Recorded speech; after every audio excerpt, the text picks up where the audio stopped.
Hello friends and family members, అందరికీ praise Lord. Welcome back to my channel God script plan. అందరికీ part 2కి అయితే స్వాగతం.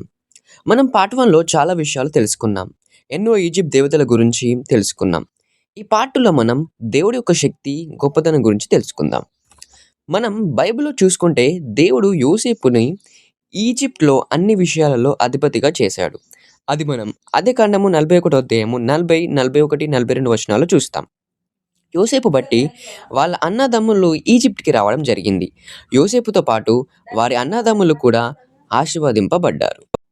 యోసేపు తరం గతించక యోసేపు ఎరుగని ఫరో ఈజిప్ట్‌ను ఏలడం జరిగింది. అప్పుడు ఇజ్రాయేల్ ప్రజలు ఈజిప్ట్‌లో విజృంభించడం నిర్గమకాండం 1వ అధ్యాయం 7వ వచనంలో చూస్తాం. ఈ ఫరో దేవునికి ఎన్నో వ్యతిరేకమైన పనులు చేశాడు. మొదటిగా ఇజ్రాయేల్ ప్రజల్ని దాసులుగా చేసి వారికి కఠినమైన పనులు అప్పగించి శ్రమ పెట్టడం. రెండవది ఇజ్రాయేల్ ప్రజల్లోని మగ సంతానంని చంపించడం. మూడవది తన దేవీ దేవతలను బట్టి రాజ్యాన్ని బట్టి అతిశయించడం. ఇవి జరిగిన దాన్ని బట్టి ఇజ్రాయేల్ ప్రజలను తన ఈజిప్ట్ దాసత్వం నుంచి బయటికి నడిపించడానికి మోషే అనే ఒక ఇజ్రాయేల్ కుటుంబంలోని లేవి గోత్రపు వాణ్ణి ఎన్నుకున్నాడు. అతన్ని తన అన్న అని అహరోనుతో దేవుడు ఫరో యొద్దకు పంపడం, ఫరో యొద్ద దేవుడు తన సూచక క్రియలు జరిగించడం మనం నిర్గమకాండం 4వ అధ్యాయం నుండి 7వ అధ్యాయం వరకు చూస్తాం. ఇక అసలు విషయానికి వస్తే దేవుడు 10 తెగులని ఐగుప్తు మీదకి అనుమతించాడు. ఈ తెగుళ్ళు ఫరో గర్వాన్ని బట్టి, వాళ్ళ దేవతల మీద ఉన్న అతిశయాన్ని బట్టి దేవుడు అనుమతించాడు. ఫరో నిర్గమకాండం 5వ అధ్యాయం 2వ వచనంలో దేవుణ్ణి అగురపరిచి తన గర్వంతో అపహసించాడు. ఇంకో ప్రకారంగా ఇలాగ జరగడం దేవుని యొక్క ప్రణాళిక అయి ఉంది. ఫరోను దేవుడే ఎన్నిక చేసుకొని తన శక్తిని ప్రతి ఒక్కరికి తెలుసుకోవడానికి, ప్రతి ఒక్క తరానికి తెలియడానికి దేవుడు దానిని అనుమతించాడు. ఇక మొదటి తెగులు నీటిని రక్తంగా మారడం. దీనిని మనం నిర్గమకాండం 7వ అధ్యాయం 12వ వచనంలో చూస్తాం. నైలు నది మీద మోషే చేయి చాపి కర్రను నీటికి తాకించినప్పుడు నైలు నదియే కాదు, చుట్టూ ఉన్న అన్ని నీళ్లు రక్తంగా ఎర్రగా మారుతాయి. నీటిలో ఉన్న అన్ని జీవరాశులు చనిపోతాయి. నైలు నదికి దేవుడు హాపీ. ఐగుప్తులో ఉన్న అందరు ప్రజలు తనకి ప్రార్థిస్తారు, కానీ ఏ తేడా కనిపించదు. 7 రోజులు నీళ్లు అలాగే ఉండగా ఏ మార్పు కనపడదు. దీనిని బట్టి అసలు నైలి నదికి, జలములకు, సమస్త నదులకు అధిపతి, సృష్టికర్త ఎవరు అనేది దేవుడు నిరూపించాడు. 7 రోజులు నీళ్లు రక్తంగా ఉన్నా, తాగడానికి ఏ వీలు లేకున్నా వారి దేవుడు ఏం చేయలేకపోయాడు. రెండో తెగులు కప్పల విజృంభం. నిర్గమకాండం 8వ అధ్యాయం 1 నుంచి 5వ వచనాల్లో దేవుడు కప్పలని ఫరో కంటినాన్ని బట్టి అనుమతిస్తాడు. కప్పలు పుట్టి త్వరగా విజృంభించడం చూస్తాం. ఇళ్లలోనికి, వంటగదులలోనికి, మంచంల మీదికి రావడం చూస్తాం. వారు కొలిచే దేవత హేకెత్. అంతగా వారు ప్రార్థించిన వారి దేవత నుంచి ఎలాంటి స్పందన లేదు. దీన్ని బట్టి మరలా దేవుడు తన శక్తిని కనబరుచుకున్నాడు. కానీ ఒక్క విషయం ఏంటంటే, ఫరో దగ్గర ఉన్న మాంత్రికులు దేవుడు చేసిన ఆ 2 సూచన క్రియలు చేశారు, కానీ నిరారించలేకపోయారు. మూడో తెగులు పేన్ల దండు. నిర్గమకాండం 8వ అధ్యాయం 16, 17 వచనంలో దేవుడు మోషేతో దోలిని కొట్టమని అహరోనుతో అనుమతించాడు. అప్పుడు ఐగుప్తు దేశం అందరి నెత్తిలో పేన్లు పడడం జరిగింది. పేన్లు ఈజిప్టియన్స్కి కీడు సంకేతంగా భావిస్తారు. ఇక వారు కొలిచే దేవుడు గెబ్కి ప్రార్థించాడు, కానీ ఏం ప్రయోజనం లేకుండా పోయింది. 4వ తెగులు ఈగల గుంపు. నిర్గమకాండం 8వ అధ్యాయం 20 నుంచి 24 వచనంలో దేవుడు ఈగల గుంపుని అనుమతించాడు. ఈగలు రావడం బట్టి వారు ఉండే ప్రదేశమంతా పాడు చేశాయి. తినే ఆహారంలో కూడా అవి చేరడం ప్రతి పదార్థాన్ని పాడు చేశాయి. ఈజిప్ట్ ప్రజలు కొల్చే పురుగు ముఖం గల దేవుడు కేప్రి. ఇతరు కూడా ఏం చేయలేకపోయాడు. ఆ దేశం మొత్తం ఈగలతో పాడైపోయింది. 5వ తెగులు పశువుల మరణం. నిర్గమకాండం 9వ అధ్యాయం 3వ వచనం నుంచి 7వ వచనం చూస్తే, వచ్చిన తెగులను బట్టి పొలంలో ఉన్న ఎడ్లు, ఆవులు, గుర్రములు అన్నీ చనిపోయాయి. ఇదంతా ఒకే రోజులో జరిగింది.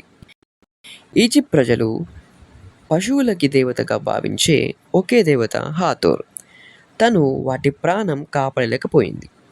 ఈ 5 తెగులను బట్టి సగానికి సగం ఈజిప్ట్ దేశం పాడైపోయింది. కానీ దానిని ఏ దేవత కానీ, ఏ దేవుడు కానీ, వారు కొలిచే ఏ దేవత కానీ, దేవుడు కానీ కాపాడలేకపోయారు. 6వ తెగులు మనుషులకి పొక్కులు పొక్కి దద్దులు రావడం. ఈ దద్దులు, పొక్కులు ఐగుప్తులని చాలా బాధ పెట్టాయి. కానీ ఫరో ఇంకా తన హృదయాన్ని కఠినపరుచుకున్నాడు. వారు ఐసిస్ అనే దేవతని కొలిచేవారు. కానీ తను వారికి స్వస్థతని ఇవ్వలేకపోయింది. ఇప్పుడు దేవుడైన యెహోవా వారికి తేటపరిచాడు. ఆరోగ్యానికి, స్వస్థతకి, రోగానికి కారకుడు ఎవరు అని ఆయనని బయలుపరుచుకున్నాడు. 7వ తెగులు వడగండ్లు. నిర్గమకాండం 9వ అధ్యాయం 27 నుంచి 35 వచనాల్లో ఆ ఈజిప్ట్లో ఎప్పుడు పడనంత వడగండ్లు, వడగాలతో పాటు పిడుగులు భూమి మీద పడడం చూస్తాం. ఐగుప్తులు ఆకాశానికి నట్ అనే దేవతను కొలిచేవారు. కానీ వారి నమ్మకం గుడ్డిది అని దేవుడు వారికి తేటపరిచాడు. 8వ తెగులు మిడతల దండు. నిర్గమకాండం 10వ అధ్యాయం 4 నుంచి 6 వచనాల్లో తూర్పు గాలి విసర చేసి మిడతలను దేవుడు ఈజిప్ట్ మీదకి రప్పిస్తాడు. అది నిర్గమకాండం 10వ అధ్యాయం 13వ వచనంలో చూస్తాం. ఇవి ఆకాశమంతా కప్పి వారి పంటలను తిని నాశనం చేశాయి. ఈ మిడతలు నీలి ఆకాశమంతా కప్పి చిమ్మ చీకటిగా చేస్తాయి. ఈ ఐగుప్తులు సెత్ అనే దేవుడిని కొలుస్తారు. మనం పార్ట్ 1లో వీళ్ళందరి గురించి చూస్తాం. అదే రీతిగా ఇతని మీద వారి నమ్మకం విరుద్ధంగా కనబడుతుంది. 9వ తెగులు దేశమంతా చీకటిమయం. నిర్గమకాండం 10వ అధ్యాయం 21, 22 వచనాలు చూస్తే, మోషే దేవుడు చెప్పినట్టుగా ఆకాశం వైపు చేయి చాపగా ఈజిప్ట్ అంతా చిమ్మ చీకటిమయం అవుతుంది. కళ్ళు కలపడంత చిమ్మ చీకటి ఆవరిస్తుంది. ఈజిప్ట్ దేవతలలో రా సూర్యునికి దేవునిగా, హోరుస్ చంద్రునికి దేవతగా పిలుస్తారు. కానీ సూర్యుడు, చంద్రుడు 3 రోజులు కనుమరుగైపోయారు. ఈ మిగతా 3 తెగుళ్ళు బట్టి ఆకాశానికి, ఆకాశం పైన ఉన్న గ్రహాలకి, ఆకాశ పక్షులకి దేవుడు యెహోవా అని కనుమరుచుకున్నాడు. 10వ తెగులు తొలి చూలి పిల్ల మరణం. నిర్గమకాండం 11వ అధ్యాయం 1 నుంచి 6 వచనాల్లో దేవుడు ఈ ఆఖరి తెగుల్ని అనుమతించినప్పుడు ఐగుప్తు దేవతలకు తీర్పుగా ఫరో గర్వం అణిచివేతగా ఉంది.